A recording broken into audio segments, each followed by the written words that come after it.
ব্যৰ্থ মুখ্যমন্ত্ৰী হিচাপে তেওঁৰহে নামটো দেৱালত লিখিব লাগে যে সাৱধান সাৱধান এইজন মানুহে অসমক কেৱল লুণ্ঠন আৰু হিন্দী বলয়ৰ ওচৰত আত্মসমৰ্পণ কৰি অসমক আজি নিশকতীয়া কৰিবলৈ গৈছে। ক'ৰবাত যদি আলফাৰ কথা ক'ৰবাত যদি এটা ফেচবুকত লাইক কৰা যায় দেখা যায় তেতিয়াও মুখ্যমন্ত্ৰীয়ে পুলিচ লগাই পেলাই এৰেষ্ট কৰায়। এইখিনি সময়ত কেন্দ্ৰীয় চৰকাৰে নিষিদ্ধ ঘোষণা এটা অৰ্গেনাইজেশ্যনৰ সেনাধ্যক্ষজনৰ বিপ্লৱী বুলি সজাই তেওঁৰ ছবি আঁকিবৰ কাৰণে উৎসাহিত কৰাটো ই অত্যন্ত দুৰ্ভাগ্যজনক কথা। যুৱ প্ৰজন্মক বিপথে পৰিচালিত কৰাৰ এটা উদ্বেগজনক পৰিৱেশ সৃষ্টি কৰাৰ কথা।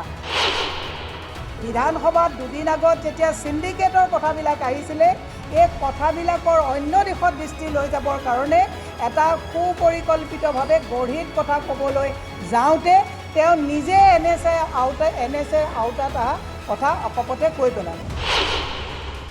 আজি মুখ্যমন্ত্ৰীয়ে যিটো পৰেশ বৰুৱা ডাঙৰীয়াৰ ছবি দেৱালত অংকন কৰাৰ কথা ক'লে এই কথাটো যদি মুখ্যমন্ত্ৰীৰ পৰিৱৰ্তে বেলেগ XYZ কোনোবাই ক'লেহেঁতেন তেতিয়াহ'লে যোৱাকালি পুলিচে তেওঁক এৰেষ্ট কৰি আনিলেহেঁতেন নে নানিলেহেঁতেন। মুখ্যমন্ত্ৰী মহোদয়ে কৈছে যে দেৱালত যদি ছবি অংকন কৰিবলগীয়া হয় বিপ্লৱী পৰেশ বৰুৱা ডাঙৰীয়াৰ ছবি অংকন কৰিব লাগে। আমি পৰেশ বৰুৱা ডাঙৰীয়াক অসন্মানো কৰা নাই, পৰেশ বৰুৱা ডাঙৰীয়াৰ কথা আমি আলোচনাও কৰিব বিচৰা নাই।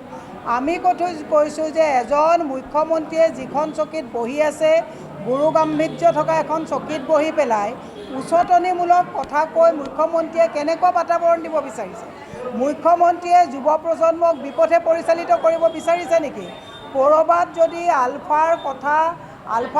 ক'ৰবাত যদি এটা ফেচবুকত লাইক কৰা যায় দেখা যায় তেতিয়াও মুখ্যমন্ত্ৰীয়ে পুলিচ লগাই পেলাই এৰেষ্ট কৰায়। সেইখিনি সময়ত কেন্দ্ৰীয় চৰকাৰে নিষিদ্ধ ঘোষণা এটা অৰ্গেনাইজেশ্যনৰ সেনাধ্যক্ষজনৰ বিপ্লৱী বুলি সজাই তেওঁৰ ছবি আঁকিবৰ কাৰণে উৎসাহিত কৰাটো ই অত্যন্ত দুৰ্ভাগ্যজনক কথা। যুৱ প্ৰজন্মক বিপথে পৰিচালিত কৰাৰ এটা উদ্বেগজনক পৰিৱেশ সৃষ্টি কৰাৰ কথা। আমি মুখ্যমন্ত্ৰীক মহোদয়ক ক'ব বিচাৰিছোঁ মুখ্যমন্ত্ৰীয়ে একচুৱেলি যোৱাকালি খুব পৰিকল্পিতভাৱে বিধানসভাত দুদিন আগত যেতিয়া সিন্ডিকেটৰ কথাবিলাক আহিছিলে এই কথাবিলাকৰ অন্য দিশত দৃষ্টি লৈ যাবৰ কাৰণে এটা সুপৰিকল্পিতভাৱে গঢ়িত কথা ক'বলৈ যাওঁতে তেওঁ নিজে এনএছএ আওতাত কথা অকপতে কৈ পেলালে। আজি মুখ্যমন্ত্ৰীয়ে যিটো পৰেশ বৰুৱা ডাঙৰীয়াৰ ছবি দেৱালত অংকন কৰাৰ কথা ক'লে এই কথাটো যদি মুখ্যমন্ত্ৰীৰ পৰিৱৰ্তে বেলেগ XYZ কোনোবাই ক'লেহেঁতেন তেতিয়াহ'লে যোৱাকালি পুলিচে তেওঁক এৰেষ্ট কৰি আনিলেহেঁতেন নে নানিলেহেঁতেন। গতিকে মুখ্যমন্ত্ৰী মহোদয়ক কৈছোঁ আপুনি যিখন চকীত বহি আছে আপুনি ইণ্ডিভিজুৱেল এজন ব্যক্তি নহয়, আপুনি অসমৰ অভিভাৱক।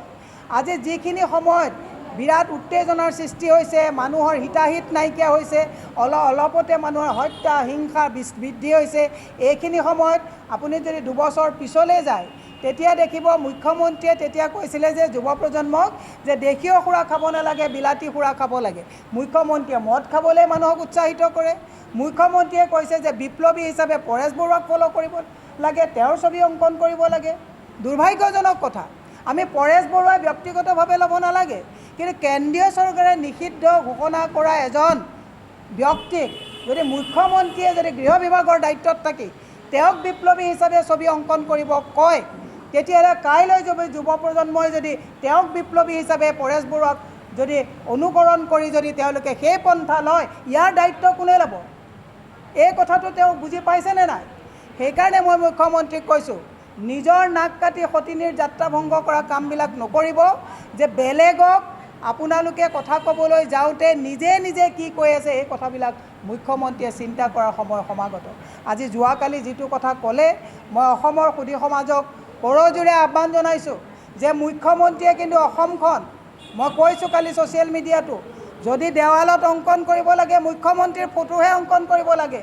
অসমৰ ভাষা শেষ কৰা, বিধানসভাক 2জন বা 3জন মানুহক তোষামোদ কৰি হিন্দী ভাষাক তাত প্ৰণয়ন কৰাত মুখ্যমন্ত্ৰীয়ে অসমৰ জাতীয় অনুষ্ঠানবিলাক এফালৰ পৰা তেওঁ তলা লগাই গৈ আছে। চৰকাৰী স্কুল হাজাৰ স্কুল বন্ধ হৈছে, অসমীয়া ভাষাক গল চেপা দিছে।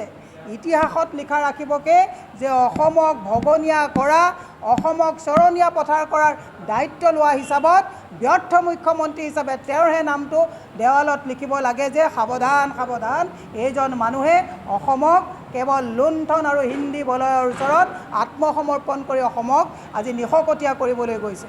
গতিকে মুখ্যমন্ত্ৰী মহোদয়ক কৈছোঁ, যোৱাকালি আপুনি পৰেশ বৰুৱা ডাঙৰীয়াৰ ছবি অংকন কৰিবলৈ যোৱা কথা যিটো কথা কৈছে, এই কথাটো একচুৱেলি তেওঁ উইথড্ৰ কৰিব লাগে আৰু থানাই থানাই একচুৱেলি গোচৰ হ'ব লাগে, কেছ ৰেজিষ্টাৰ হওক বা নহওক। আইনৰ এজন ছাত্ৰ হিচাপে কেনেকৈ নিষিদ্ধ ঘোষিত সংগঠনত এটাৰ ব্যক্তিক তেওঁ বিপ্লৱী হিচাপে কৈ ছবি অংকন কৰিবলৈ ক'ব পাৰে, এইটো অসমৰ বুদ্ধি আৰু বৃদ্ধ সমাজে এই প্ৰশ্ন তেওঁলৈ উত্থাপন কৰিব লাগে বুলি মই সকলোকে আহ্বান জনাইছোঁ। এতিয়া ডেফিনেটলি চাওক, ময়োতো দলৰে এগৰাকী ব্যক্তি, আমি ইয়াত বহি আছে চব দলৰে, দলৰ বিভিন্ন নেতাই যোৱাকালিৰ পৰা প্ৰতিক্ৰিয়া দিছে, তেওঁ সামাজিক মাধ্যমৰ জৰিয়তে কৈছে, আমাৰো সামাজিক মাধ্যমৰ জৰিয়তে কৈছে। আৰু মুখ্যমন্ত্ৰীক মই এটা কথা কৈছোঁ, আপুনি বহুত ভয়াতুৰ মানুহ, আপুনি NSA লগাই এৰেষ্ট কৰাম বুলি কয়, আপোনাৰ লগত ব্লেক কেট আছে, আপোনাৰ লগত প্ৰশাসন আছে, আপোনাৰ লগত DC SP আছে, তাৰপিছত আপুনি আমাক ভয় খোৱাটো স্বাভাৱিক কথা। কিন্তু মুখ্যমন্ত্ৰী মহোদয়ক কৈছোঁ, কথাই কথাই ভয় খোৱা, কথাই কথাই NSA কোৱা, এইটো আপুনি যে কৈছে কোনোবাই ছবি অংকন কৰিলে NSA লগাই দিম, এইটো আইন অমান্য কৰিছেনে নাই? আইনক তেওঁ ক্ষমতাৰ মূৰত ধৰি আইনটোক তেওঁ এনেকৈ নিজৰ কাঠপুতলি হিচাপে ব্যৱহাৰ কৰিছেনে নাই? দুৰ্ভাগ্যজনক হয়নে নহয়? আপুনি আইনৰ এনেকৈ অপব্যৱহাৰ কৰিব নেকি? সেইকাৰণে মুখ্যমন্ত্ৰীক কৈছোঁ, আপুনি এখন গুৰু গাম্ভীৰ্য থকা এখন আসনত বহি আছে, সেই আসনখনত গোপীনাথ বৰদলৈ দেৱৰ দৰে ব্যক্তিয়ে তাত অলংকৃত কৰি গৈছে, শেহতীয়াকৈ তৰুণ গগৈদেৱে 15 বছৰ সেই আসনখন অলংকৃত কৰি গৈছে। সেই আসনখনৰ গৰিমা যাতে ভুলণ্ঠিত নকৰে, তাৰ কাৰণে মুখ্যমন্ত্ৰীক আহ্বান জনাইছোঁ।